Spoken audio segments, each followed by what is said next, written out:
No, we didn't get to plead. Oh my god, he's dead. It is time to make everybody poo. Okay, that's a fascinating stroke you have. It's like an upright dolphin. Hello from the void, it's Rose. Welcome back to my channel and the most dramatic season of The Bachelorette ever. As no doubt you can hear, I am still putting the hag in haggard. This episode brought to you by whatever the hell is going on in my chest. Anyway, in the last episode, we learnt that Midsummer will do pretty much anything to win at skilling, that a lot of people are really sad, no one knows how to use a bed. Today, we will be seeing who gets to go on the date with a bit of a spicy challenge. And by spicy, I do of course mean ridiculous, because that's just how I do. Let's go do it. Now, when I loaded into the game, I thought that Marsh was just doing his normal freak out and pulling an adorable face, but no, turns out Marsh has seen something we all need to be paying attention to, which is that Pitaya is drowning.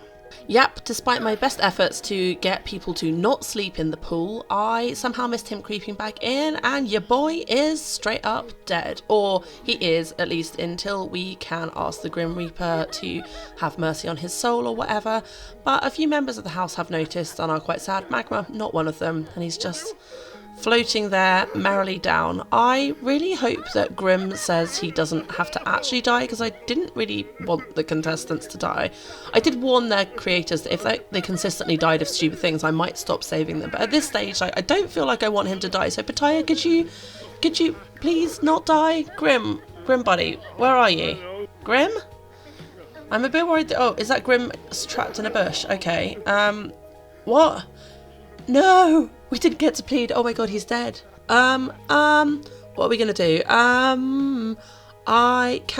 If we add him as a ghost to the household, can we then like cheat to unghostify him? Or I guess he could date Magma as a ghost. Right, let's try calling forth his spirit. See what that does. Pitaya, buddy, could you return to us? This is not how I thought the episode would be starting. And there he is, still beautiful and green. Right. Can I cheat to unalive him, or rather realive him? Oh my god, Emerald's passed out. I mean, in real life, he also would drown from that. Okay, if we remove the dead trait... Oh, he's back. Okay. And do we still have all the same things? Yes, looks like we haven't lost any skills. Right. Okay, well, that was a minute and a half of unplanned panicking. Pitaya, please don't do that to me again. If you do it to me again, I might just leave you dead, honestly. But for now, everyone is alive. We can resume business as usual. Pitaya is very unaffected. I will remove the witnessing death moodlets from everyone else. Oh, Bucky and Fluff comforting each other. Emerald, don't you dare go back float. You are exhausted. Get out. Get out. Look at his energy bar. Get out of the pool. Get out of the pool. Oh my goodness, these Sims are a liability. And speaking of liabilities, Midsummer won a interaction for winning the skill challenge, so Magma is just up in his room giving him a brightened day, which he seems kind of unfussed by. Magma also rolled the wish to have a friendly interaction with Carnelian, so we are popping into his pod. Again, we're going to brighten his day just to, set things off on the right foot and talk about cupcakes apparently. All seems to have gone well. That might be the first time Magma and Midsummer have spoken without fighting, so I'm feeling positive, despite the death thing.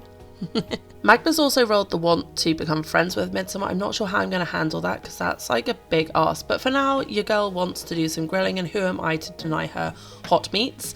And once she is done with that, her needs are pretty much taken care of. Most of the contestants are up. Fluff apparently very hungry. My guy, there is literally some food right there. Anyway, once they have eaten, we will probably kick off the date challenge. Fluff, what are you doing? Oh, apparently he's somehow still helping her cook. I mean, she finished cooking before you got anywhere near her, but you're still suggesting she add some crabs to the Barbie. Indy's just sitting there like, what is this dude doing? He's standing there yelling about recipes. We're eating the food, but he has still managed to get himself the closer from cooking memory or whatever the hell that's called.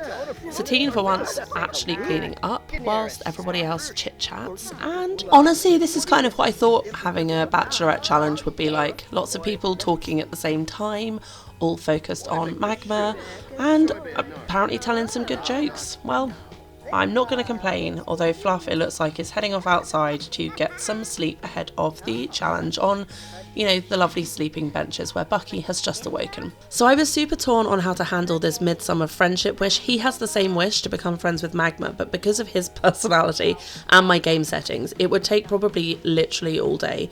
Gonna go check on the pod boys really quick. They're all doing okay. Anyway, it would take probably the best part of a game day for them to become friends through actual interactions. Ooh, Bo, sassy.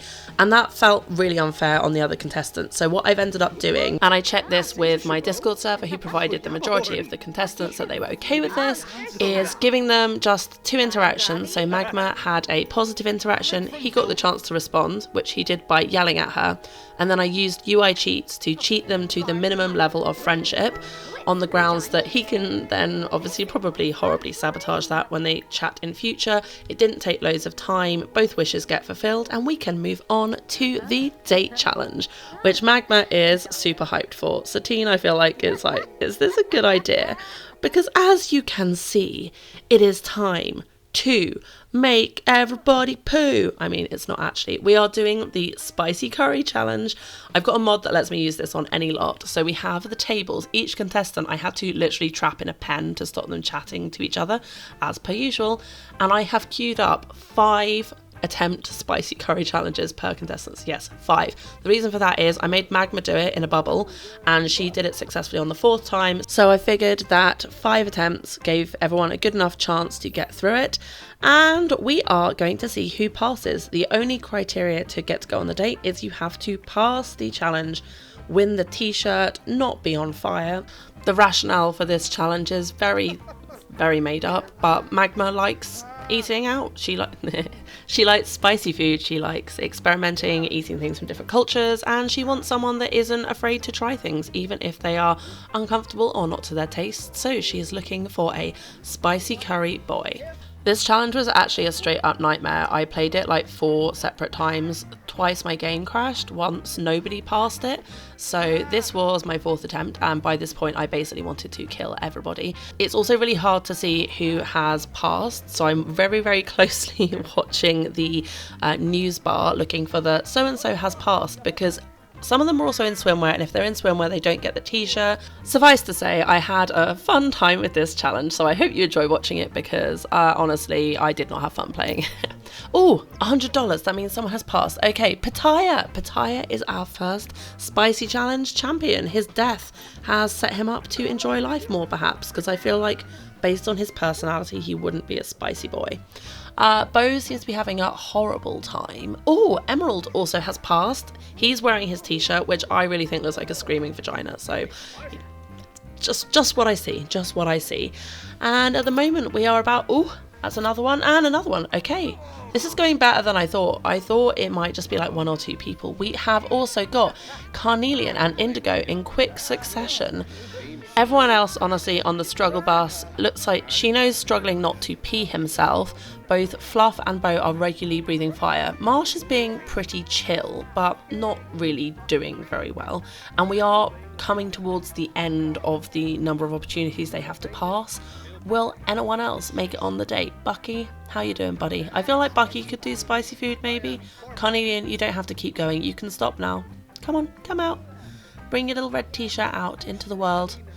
Is anyone else going to pass? Magma? I don't know why she's doing it again. She doesn't need to. Oh, it looks like Bucky might wet himself also. Whoopsie. That wasn't my plan, but as ever, I don't help the Sims. Oh, and Midsummer. I didn't see the $100 come in, but he has got the t-shirt, and yep, Midsummer has made it through the spiciest of spicy foods. Midsummer really does not like to lose, and I think, Schino, are you gonna finish up? That looked painful. No, Schino's out of the running. Marsh is out of the running. Bucky is out of the running. It's just Bo. Bo, how are you going to bring it home? Magma passed it. Go Magma. Bo, do you want to go on the date? Yes? No? Maybe? Oh, I think that's a no. No, Bo has failed. All right, so once again, entirely without my planning or expectation, we have got a 5-5 split.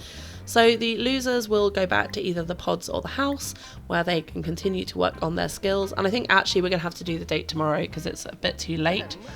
Oh, Magma and Pitaya. Pitaya honestly has taken his death and turned it into energy. Meanwhile, Emerald is straight up just sleeping on the sofa.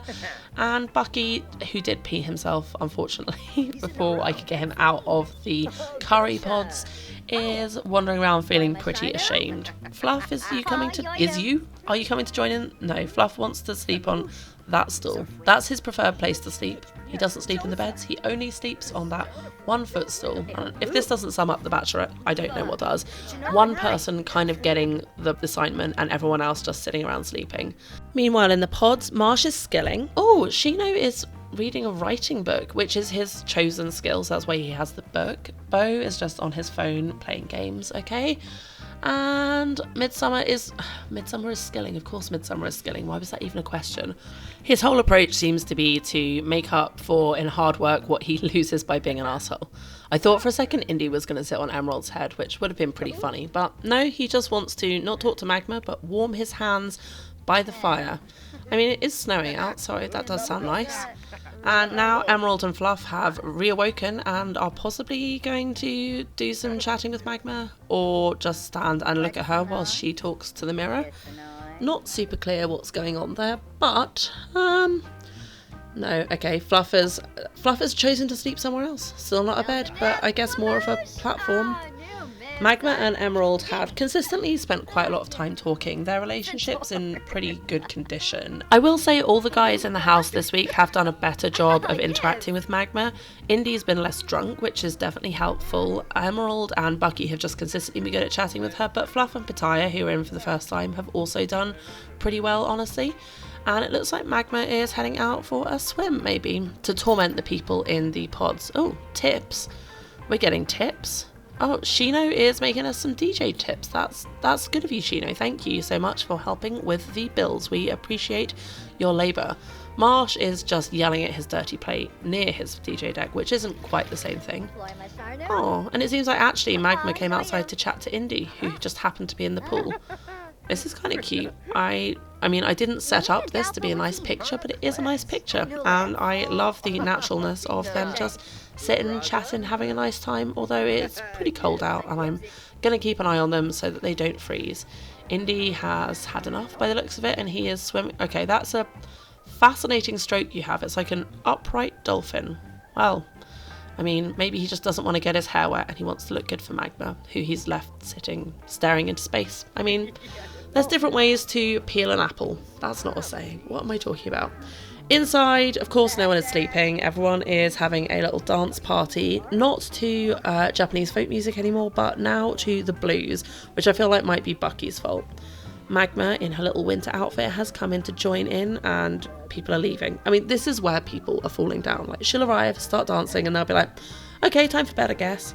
Although Pitaya's gone outside, you better not be going to sleep in the pool, you little rat.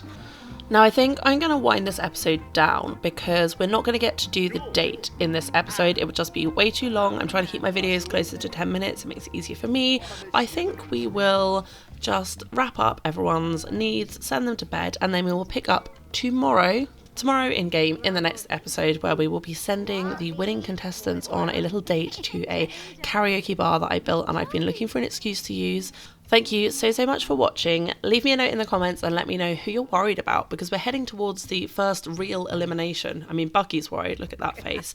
And Indy's still getting other people drunk. So thank you so much for watching. I'll see you in the next video. Love you, bye!